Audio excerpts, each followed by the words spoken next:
Pinagkakaguluhan na si Austin Reeves, madami na ring tagahanga, pinaluhod pa ang big man ng Germany.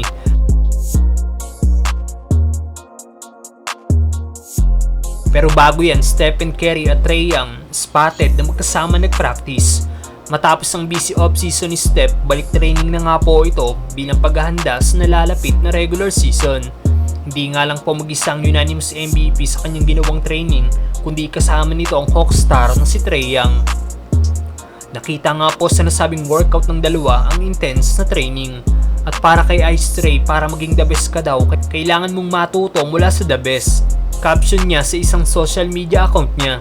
Kamakailan nga po sinabi ni Pat Bev na si Trae Young daw ang susunod kay Stephen Curry dahil kung paano daw ito maglaro. He's won plenty of games, he's hit plenty of daggers, he's reinvented the game. Whatever Steph Curry is leaving over, he's taking it and running. Sang-ayon ba kayo na si Trae Young ang susunod kay Steph, mga brother?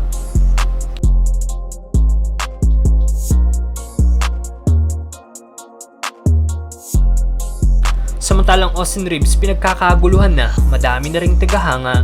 Nagpamalas na naman nga po ng galing ang Lakers guard na si Austin Reeves para sa kanilang huling tune-up game bilang paghahanda sa nalalapit na FIBA World Cup.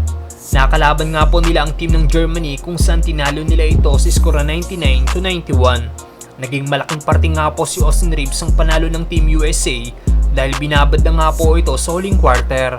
Habang naghahabol ang kanyang team sa Germany, nagpakita nga po ng kanyang handle, shooting, hustle at solid defense si AR-15 sa buong laro. At siya ang nagselyo ng panalo para sa Team USA mula sa kanyang steal na na-convert niya into two-handed dunk. Nagtapos nga po si Reeves sa may 16 points, shooting 2 of 2 sa 3-point area at may kasama pang dalawang steal. At after ng game, pinagkaguluhan nga po si Reeves sa mga courtside fans at nagpa-autograph dito. Ibang level na talaga ang pagiging sikat ni Reeves, mga brother.